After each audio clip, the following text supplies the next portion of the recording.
Good morning students. देखिए आज हम बीएससी फर्स्ट ईयर की जो क्लीवेज जो लेसन चल रहा था अपने उसकी जो नेक्स्ट क्लास हम लेने जा रहे हैं वो है ब्लास्ट लेसन। हमने अब तक एम्ब्रियो के अंदर यानी डेवलपमेंट बायोलॉजी में गैमेटोजेनेसिस हमने स्टडी कर ली है। उसमें स्पर्मेटोजेनेसिस हो गया है, oogenesis हो गया है, फर्टिलाइजेशन हो गया, पार्थेनोजेनेसिस हो गया है। ठीक है, इसके बाद में हमने क्लीवेज पढ़ लिया है पूरा। अब हम जो पढ़ने जा रहे हैं डेवलपमेंट यानी भ्रूणीय परिवर्तन की जो दूसरी स्टेज होती है उसका नाम है ब्लास्टोलेसन। और विदलन के बाद में यानी विदलन के फलस्वरूप जो बनने वाले कोरकखंड होते हैं वो सतही जेल स्तर के द्वारा परस्पर मजबूती से जुड़े रहते हैं। ठीक है ना, यानी बनने वाले कोरकखंड इस स्तर में जमा हो जाते हैं, एक सतही जेल आती है उसके द्वारा वो परस्पर मजबूती से जुड़े होते हैं। इस प्रकार एक विशिष्ट आकृति धारण कर लेता है एम्ब्रियो, जो कि ठोस सहतूत की तरह होती है। किसकी तरह होती है? ठोस सहतूत की तरह। यानी विदलन के फलस्वरूप बनने वाले जो कोरकखंड होते हैं ये कोरकखंड हैं, ये कोरकखंड वो सतही जेल के कारण परस्पर इतने मजबूती से जुड़े होते हैं कि ठोस स्ट्रक्चर का फॉर्मेशन कर लेते हैं। एक ठोस गेंदनुमा संरचना बन जाती है जो किसकी तरह दिखाई देती है? शहतूत की तरह।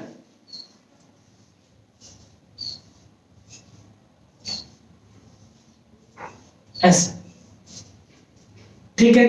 और इसे हम क्या बोलते हैं? मोरूला।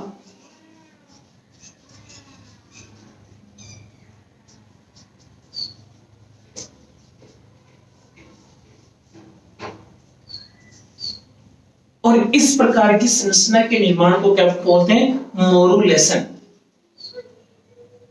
ठीक है, लेकिन कशेरुकी प्राणियों में वास्तविक मोरूला का अभाव होता है। किसका अभाव होता है? वास्तविक मोरूला का अभाव होता है, क्योंकि विदलन की प्रारंभिक अवस्था के अंदर अवस्था में भ्रूण के जो कोरकखंड होते हैं उनके मध्य में, इन कोरकखंडों के मध्य में एक गुहा विकसित हो जाती है, गुहा का डेवलपमेंट हो जाता है, एक कैविटी बन जाती है जिसे हम कोरक गुहा कहते हैं। यानी कशेरुकी प्राणियों के अंदर ऐसे स्ट्रक्चर बहुत कम देखने को मिलती है, न के बराबर। विदलन के फलस्वरूप जो स्ट्रक्चर दिखाई देती है वो ऐसी होती है।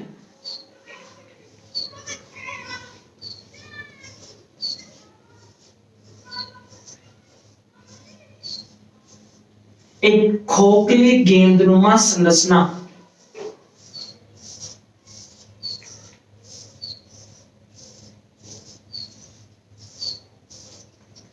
एक ये बीच में गुहा बन गई, इसे क्या बोलते हैं हम? ब्लास्टोसील, कोरक गुहा। ठीक है, और इसकी सबसे बाहर वाली जो लेयर होती है उसे बोलते हैं ब्लास्टोडर्म, हिंदी में बोलते हैं कोरक चर्म। और इसके प्रत्येक कोशिकीय स्ट्रक्चर खंड को बोलते हैं कोरक खंड, इंग्लिश में बोलते हैं ब्लास्टोमियर। और इस पूरी संरचना को बोलते हैं ब्लास्टुला। क्या बोलते हैं? ब्लास्टुला। और ऐसी विदलन के फलस्वरूप ऐसी खोखली गेंदनुमा संरचना के निर्माण की क्रियाविधि को बोलते हैं ब्लास्टुलेसन। क्या बोलते हैं उसको? ब्लास्टुलेसन। ठीक है, अब देखिए, अगर ठोस गैलनुमा संरचना बनती है तो उसको मोर्ला बोलते हैं, खोखली गैलनुमा संरचना बनती है तो उसमें क्या बोलते हैं, ब्लास्टुला। ठीक है, अब इसकी विधि क्या है, ये कैसे बनेगी ये स्ट्रक्चर, तो उसमें कई प्रकार के सिद्धांत प्रतिपादित किए गए हैं। पहला है हाइड्रोस्टैटिक प्रेशर थ्योरी। फर्स्ट है हाइड्रोस्टैटिक थ्योरी। इसे हिंदी में बोलते हैं जल स्थितिक दाब सिद्धांत। जल स्थितिक दाब सिद्धांत। इसका मतलब है, इसके अनुसार कोरक गुहा में जल स्थितिक दाब, यानी इस कोरक गुहा में एक फ्लूइड भरा रहता है, यानी वाटर के समान, उसका प्रेशर लगता है और वो प्रेशर इन कोरक खंडों को परिधि की तरफ स्थापित करता है और बीच में एक बड़ी गुहा बन जाती है। ठीक है, और उस संरचना को क्या बोलते हैं, ब्लास्टुला। उसी तरह से सेकंड जो है सरफेस टेंशन थ्योरी। इसे हिंदी में बोलते हैं पृष्ठ तनाव सिद्धांत। और पृष्ठ तनाव सिद्धांत वॉलपोर्ट ने दिया था, और इसके अनुसार प्रत्येक विभाजन के पहले, प्रत्येक विभाजन जब क्लीवेज होता है तो प्रत्येक विभाजन से पहले कोशिका की बाहरी सतह पर, जैसे ये कोशिका इसमें विभाजन होगा, इससे पहले इसकी जो बाहरी सतह होती है, ये इस बाहरी सतह पर पृष्ठ तनाव बढ़ जाता है, यानी ये तनाव तनी हुई अवस्था में रहेगी। ठीक है, जिससे क्या होगा, जो कोशिकाओं की सतह की तरफ स्थापित कर देगी, जिससे क्या होगा, जैसे मान लीजिए इस कोशिका में विभाजन होना है और इस कोशिका में विभाजन होगा, तो ये इसकी जो बाहर वाली लेयर होगी उसमें तनाव उत्पन्न होगा, जिससे आसपास की कोशिकाएं खिसकेगी और पृष्ठ की तरफ, परिधि की तरफ चली जाएंगे, ऐसे जाएंगी कोशिकाएं, ऐसे। ठीक है ना। पृष्ठ तनाव कोरक खंडों को, ये पृष्ठ तनाव इन कोरक खंडों को कोरक चर्म यानी ब्लास्टोडर्म की तरफ विस्थापित कर देता है। ठीक है, और वो परिधि की तरफ चले जाते हैं, जिससे बीच में एक बड़ी गुहा का निर्माण हो जाता है, जिसे हम क्या बोलते हैं, कोरक गुहा। जिसे हम क्या बोलते हैं, बीच के अंदर एक बड़ी गुहा विकसित हो जाती है, जिसे हम क्या बोलते हैं, कोरक गुहा। मान लीजिए मैं इस डायग्राम से बता रहा हूं, इस कोशिका में विभाजन होना है बीच वाले, और अगर इसकी पृष्ठ सतह, ये पृष्ठ सतह है, इसमें तनाव उत्पन्न होगा, तो ये इधर वाली कोशिकाएं इधर जाएंगी, इधर वाली कोशिकाएं इधर आएंगी, इधर वाली कोशिका इधर आएगी, और एक बीच में एक जगह बन जाएंगी ऐसे, और धीरे धीरे ये जगह बढ़ती जाएगी और बीच में गुहा विकसित हो जाएगी, जिसे हम क्या बोलते हैं, ब्लास्टोसील। ठीक है, अब ब्लास्टोलेशन की क्रिया को पित्त की मात्रा निर्धारित करती है। ठीक है, अतः भिन्न भिन्न प्राणियों में ब्लास्टोलेशन की जो क्रिया विधि होती है वो अलग अलग होती है। समझ गए, यानी पित्त की मात्रा ज्यादा है, कम है, मध्यम आकृति की है, मध्यम मात्रा में है, वो भी ब्लास्टोलेशन की क्रिया को प्रभावित करती है। जिस प्रकार से विदलन के प्रकार पित्त की मात्रा और वितरण पर आधारित है, उसी तरह से ब्लास्टोलेशन की क्रिया विधि भी किसके पर डिपेंड करती है, पित्त की मात्रा के आधार पर।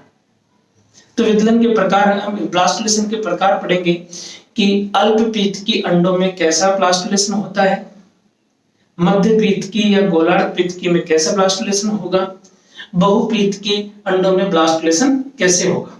सबसे पहले हम पढ़ेंगे अल्प पीत की अंडों में ब्लास्टोलेशन की क्रिया विधि। यानी अल्प पीत के अंडों में किस प्रकार का ब्लास्टुलेशन होगा? ऐसे अंडे जिनके अंदर पित्तक की मात्रा कम होती है। देखिए, अल्प पीत के अंडों के अंदर अगर देखते हैं, इनमें पित्तक की मात्रा बहुत कम होती है, ठीक है। इनमें पूर्णभंजी और समान प्रकार का विदलन पाया जाता है, ठीक है। परंतु विदलन की समाप्ति पर बनने वाले कोरक खंड बिल्कुल समान आकृति के नहीं होते, क्योंकि अंडों में बहुत कम मात्रा में पित्तक पाया जाता है, ठीक है। ऐसा नहीं है कि पित्तक पाया ही नहीं जाएगा, भले पाया जाए कुछ मिलीग्राम ही, लेकिन अवश्य रूप से पाया जाता है। पित्त युक्त कोशिकाएं थोड़े बड़े आकार की होती हैं, ठीक है। सभी कोरक खंड एक स्तर में जमा हो जाते हैं और यानी सूक्ष्म पित्त के अंडों में इस प्रकार का ब्लास्टुलेशन पाया जाता है।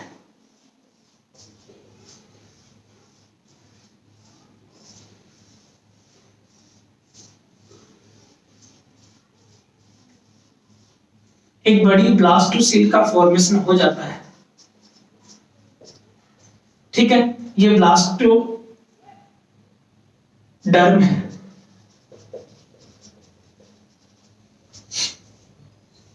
ठीक है। फिर आता है, इसे बोलते हैं वेजिटल पोल, और ये एनिमल पोल है। ये पाया जाता है सूक्ष्म पीत की अंडों में ब्लास्टुलेशन, ऐसा ब्लास्टुला पाया जाएगा। दूसरा आता है मध्य पीत की अंडों में, किसमें? मध्य पीत की अंडों के अंदर। इस प्रकार के अंडों में पित्तक की मात्रा अधिक पाई जाती है और इनमें पित्तक एक की तरफ, जिसके कारण विदलन की दर पित्त, इसे क्या बोलते हैं? देखो, जिधर पित्तक ज्यादा पाया जाएगा उधर विदलन की दर धीमी होगी, विदलन कम पाया जाएगा, और जिधर पित्तक कम होगा उधर विदलन ज्यादा होगा, और बनने वाले कोरक खंड संख्या में क्या होंगे? ज्यादा होंगे, और साइज उनकी क्या रहेगी? छोटी। जिससे दो प्रकार के कोरक खंडों का निर्माण हो जाएगा। इधर मान लीजिए ये वेजिटल पोल है और ये एनिमल पोल है। पित्तक है तो सही, लेकिन कम है, तो इधर बनने वाले कोरक खंड आकृति में क्या होंगे? बड़े होंगे,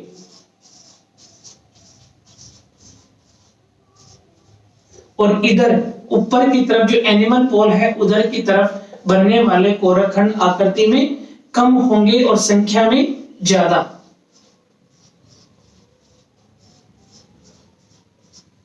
ठीक है। इस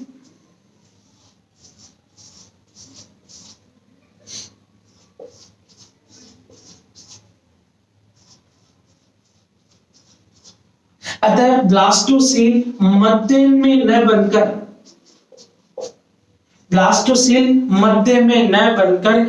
वो वेजिटल पोल की यानी थोड़ी साइड में बनेगी, और वेजिटल पोल की तरफ जो कोरक खंड होंगे वो दीर्घ कोरक खंड कहलाते हैं, और इन्हें बोलते हैं लघु कोरक खंड, और ये ब्लास्टोसील है। ये किसमें पाई जाती है? मध्य पीत की या गोलार्ध पीत की अंडों में।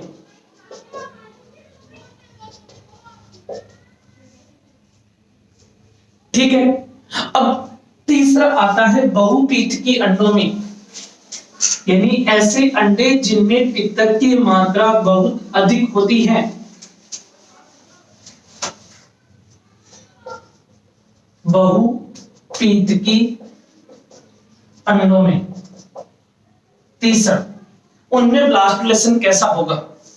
इनमें पित्तक की मात्रा बहुत अधिक होती है, विदलन सिर्फ बिना पित्तक वाले भाग का ही होता है। अर्थात जैसे इस पूरे भाग में पित्तक है, सिर्फ इतने ते क्षेत्र में पित्तक नहीं है, इतने क्षेत्र में। और इस भाग में ही विदलन से कोरक खंड बनते हैं, ऐसे ये बन गए,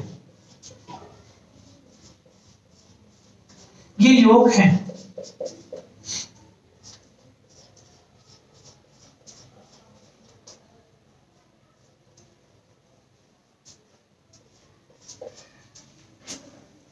ठीक है, इस प्रकार के अंडों में विदलन के परिणाम स्वरूप एक डिस्क के समान खोखले यानी मोरुला का निर्माण होता है। किसका निर्माण होता है? डिस्क के समान मोरुला, ये मोरुला। इसमें अभी किसी भी प्रकार की कोरक गुहा का निर्माण नहीं हुआ है। ठीक है ना। अब कोरक बिंब और पित्तक के मध्य ये योग है और ये ब्लास्टोडिस्क है, ब्लास्टोडिस्क। इसके ये है, ये क्षेत्र है। इसके और इसके बीच के अंदर एक गुहा पाई जाती है जिसे बोलते हैं सब जर्मिनल केविटी, अधोजननिक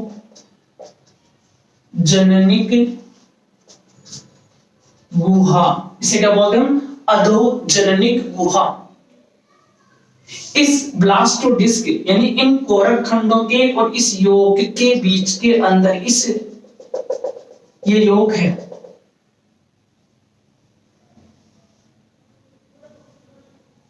इसे क्या बोलते हैं? सब जर्मिनल केविटी या अधोजननिक गुहा। अब थोड़े समय में क्या होता है इसके अंदर, देखिए इसके अंदर अगर हम देखते हैं तो इसमें अधोजननिक यानी कोरक बिंब मध्य भाग से 4-5 यानी ये कोरक बिंब है, ये मध्य भाग से 4-5 कोशिकीय मोटा स्तर है। इसमें 4 लेयर या 5 लेयर पाई जाती है कोशिकाओं की। ठीक है, और ये किसके ऊपर होता है? इस अधोजननिक गुहा के जस्ट ऊपर की तरफ। बाकी के सारे क्षेत्र में क्या है? योग है। ठीक है, अब देखिए पारदर्शी क्षेत्र की पित्तक युक्त कोशिकाएं, इन्हें देखो ठीक ऊपर, तो इसे क्या बोलते हैं? पारदर्शी क्षेत्र। ये जितना भी क्षेत्र है इसे क्या बोलते हैं? पारदर्शी क्षेत्र। ठीक है, इसका परिधीय भाग जो पित्तक से जुड़ा रहता है उसे क्या बोलते हैं? अपारदर्शी। ये क्या है? अपारदर्शी क्षेत्र। अब देखिए ये जो पारदर्शी अपारदर्शी है, पारदर्शी क्षेत्र की पित्तक युक्त कोशिकाएं, पारदर्शी क्षेत्र की पित्तक युक्त कोशिकाएं कोरक बिंब से, यानी इसमें वो कोशिकाएं जो पित्तक युक्त हैं वो टूट कर यहां से हट कर इसमें यहां पर आकर ऐसे जमा हो जाती हैं, ऐसे लेयर में। ये यहां से निकलकर यहां पर एक लेयर के अंदर जमा हो जाती हैं जो पित्तक युक्त कोशिकाएं होती हैं और एक स्तर का निर्माण करती हैं जिसे हम क्या बोलते हैं? हाइपोब्लास्ट। क्या बोलते हैं इसको? हाइपोब्लास्ट। और ऊपर पित्तक युक्त कोशिकाओं के हटने के बाद, यानी यहां से पित्तक युक्त कोशिकाएं हट जाएंगी, नीचे आ जाएंगी, उसके बाद में जो भी पित्तक विहीन कोशिकाएं बची हुई हैं, अब ये ऊपर ये बची है सिर्फ, तो इस लेयर को क्या बोलते हैं हम? एपीब्लास्ट। क्या बोलते हैं इसको? एपीब्लास्ट। ठीक है, अब इस एपीब्लास्ट के और इस हाइपोब्लास्ट के बीच में अब इस केविटी को हम क्या बोलते हैं? ये केविटी कहलाएगी ब्लास्टोसील कोरक गुहा, जिसमें नीचे की तरफ हाइपोब्लास्ट होंगे, ऊपर की तरफ एपीब्लास्ट। ऊपर की तरफ पित्तक विहीन कोशिकाएं, नीचे की तरफ पित्तक युक्त कोशिकाएं। ठीक है, इस अवस्था को क्या बोलते हैं? ब्लास्टुला, क्योंकि इसमें किसका निर्माण हो गया, कोरक गुहा का निर्माण हो गया। ये किसमें पाया जाता है, बहुपीतकी अंडों में। किसमें पाया जाता है, बहुपीतकी अंडों में। और जो मध्यपीतकी होते हैं, सेंट्रोलेसिथल, चौथा प्रकार सेंट्रोलेसिथल अंडों में, इसे बोलते हैं केंद्र पीतकी। अंडों में विदलन, सॉरी ब्लास्टुलेशन, जो कीटों में पाया जाता है, उनके अंदर जैसे ये अंडा है, इसमें कोशिका द्रव्य जो योग होता है वो केंद्र के अंदर निहित होता है, इस क्षेत्र में।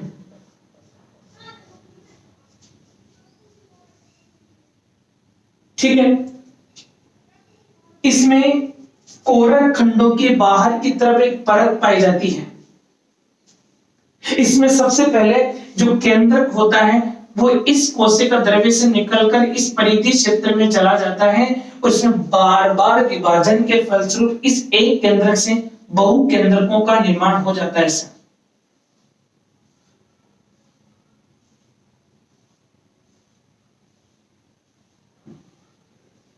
ये तो है योग,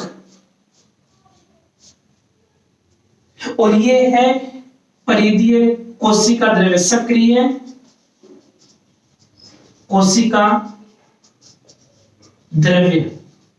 विदलन सिर्फ इस सक्रिय कोशिका द्रव्य में होता है, और धीरे धीरे इन केंद्रों यानी कोशिका द्रव्य का विभाजन हो जाता है बाद में, और सभी कोरक खंड परिधि की तरफ इकट्ठे हो जाते हैं। इसमें ब्लास्टोसिल नहीं पाई जाती, इसमें कोरक गुहा का अभाव होता है। और ये जो ब्लास्टोमियर है, कोरक खंड होते हैं, ये इस पित्तक को चारों तरफ से घेरी व्यवस्था में होते हैं, और ये किससे पाया जाता है, कीटों में। किससे पाया जाता है, कीटों के अंदर इस प्रकार का विदलन और ब्लास्टुलेशन पाया जाता है। अतः ये हमने 4 प्रकार के ब्लास्टुलेशन के प्रकार पढ़े हैं। सूक्ष्म पीतकी अंडों में इस प्रकार का पाया जाता है। मध्य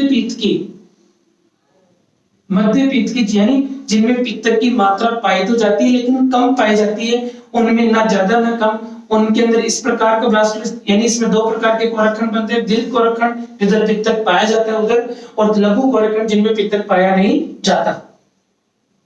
एक होता है बहुपीत के अंडों में जिसमें डिस्कोइडल प्रकार का क्लीवेज पाया जाता है, ठीक है। और फिर आता है सेंट्रोलेसिथल, जिनके अंदर पित्तक सेंटर में इकट्ठा रहता है, परिधि की तरफ ही कोरकखंड पाए जाते हैं। परिधि की तरफ जो कोरकखंड होते हैं वो अंडे को चारों तरफ से यानी पित्तक को चारों तरफ से घेरे हुई अवस्था में रहते हैं। ये है ब्लास्टोडर्म, कोरकचल। तो ये 4 प्रकार का ब्लास्टुलेशन अलग अलग अंडों में जिनमें पित्तक की मात्रा के आधार पर हमने पढ़ा है, ठीक है। तो ये हो गया अपना ब्लास्टुलेशन के प्रकार। नेक्स्ट क्लास में हम पढ़ेंगे ब्लास्टुला के टाइप्स ऑफ ब्लास्टुला। जय हिंद।